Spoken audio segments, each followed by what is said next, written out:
2025 లేదా 26లో డిగ్రీ లేదా బీటెక్ చదివారా? సాఫ్ట్‌వేర్ జాబ్ కోసం ఎదురు చూస్తున్నారా? అయితే కోడ్ జ్ఞాన్ 100 డేస్ కోర్సులో చేరండి, జాబ్ సాధించండి. నమస్తే సార్. నమస్కారం.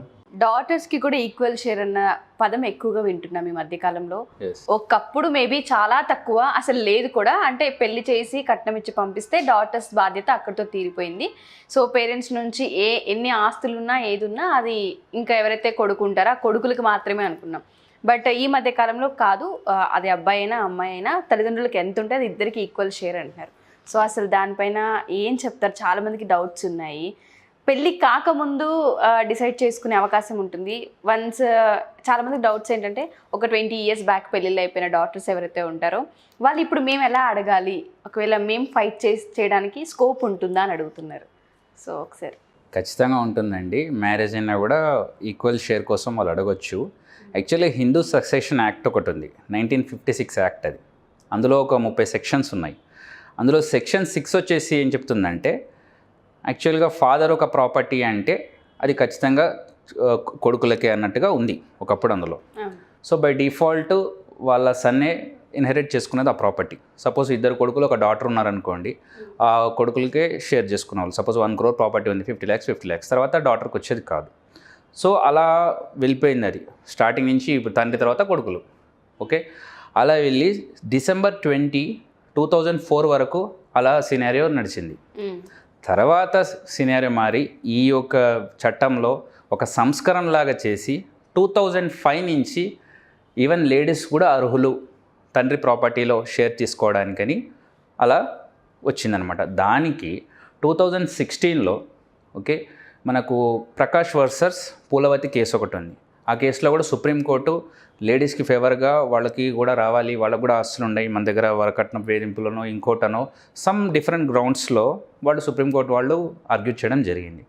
తర్వాత 2018లో వచ్చేసేసి ధనమ్మ వర్సెస్ అమర్ కేసులో వాళ్ళు అక్కడ కూడా పోరాటం జరిగింది.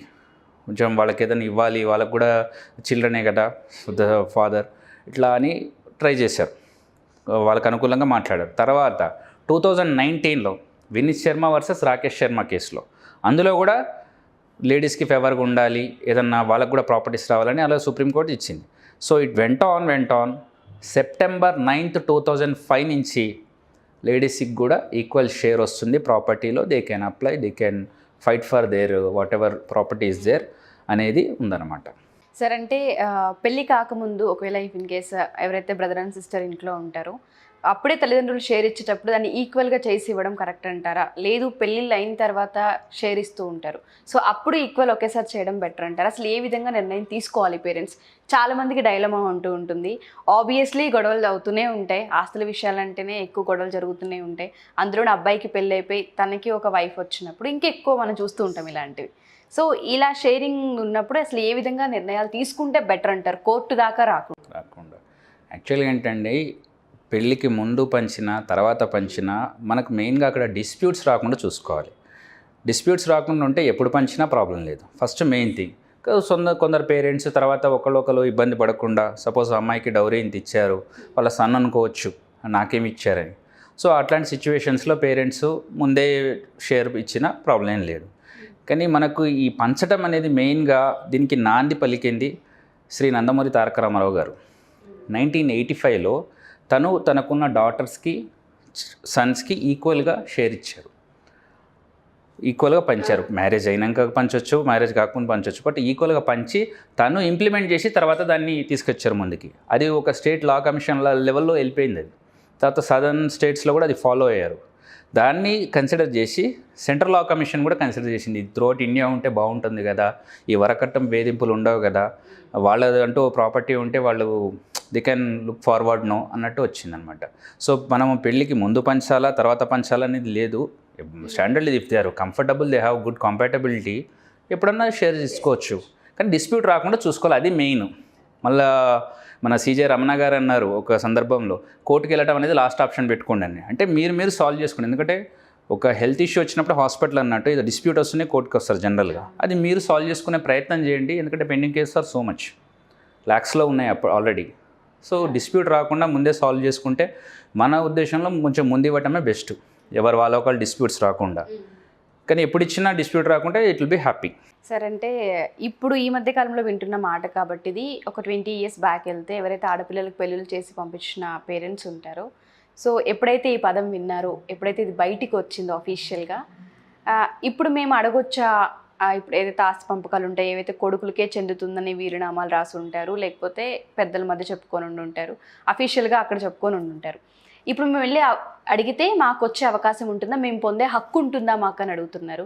సో దీనికి అసలు మీరు ఏం చెప్తారు? ఖచ్చితంగా ఉంటుంది హక్కు.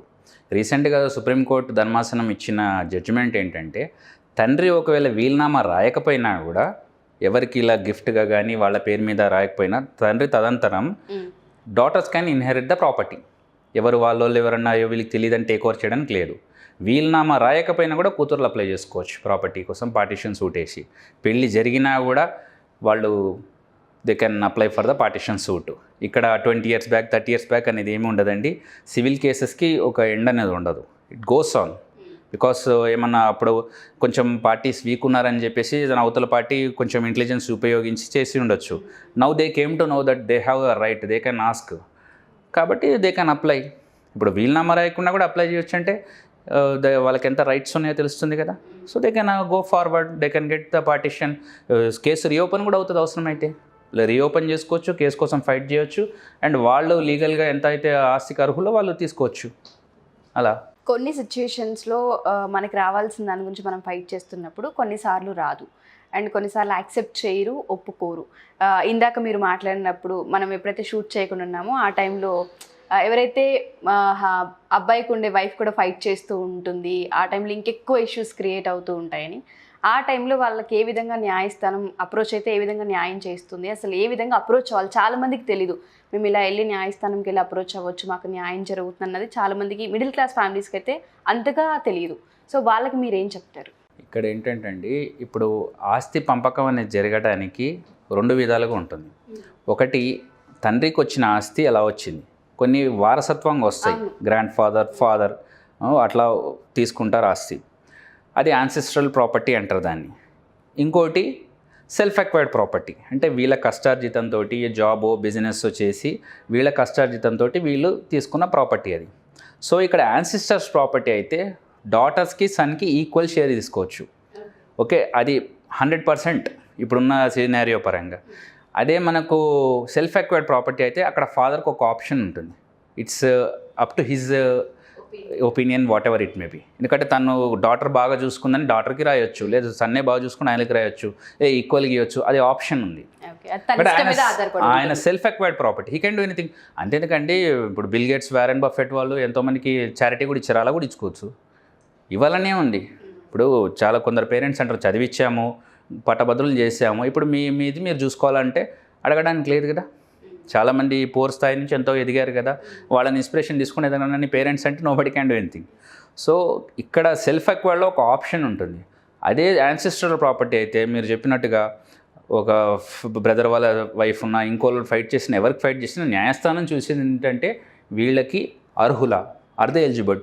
In the case of ancestral property, తండ్రికి ఎంత ఆస్తిలో హక్కు ఉంటుందో వాళ్ళ కూతురు కూడా అంతే హక్కు ఉంటుంది. ఎందుకంటే తండ్రి సంపాదించింది కాదు అది, వాళ్ళ ఫాదర్ నుంచి ఆయనకు వచ్చింది, లేకపోతే గ్రాండ్ ఫాదర్. సో ఈక్వల్గా తండ్రికి ఉన్న హక్కే ఉంది కాబట్టి డెఫినెట్లీ దే కెన్ ఫైట్. అక్కడ బ్రదర్ వాళ్ళ సిస్టర్ వచ్చినా ఇంకోళ్ళు వచ్చినా no issues, but they are eligible for it, they can take. అది వాళ్ళ పర్సనల్, వాళ్ళు will they use for any charity or any business, it's up to them, they can utilize it. Okay, thank you so much sir. చాలామంది డాటర్స్కి ఇలాంటి doubts ఉంటూనే ఉంటాయి, వాళ్ళందరికీ ఈ ఎపిసోడ్ మంచి clarity. Thank you sir. Thank you.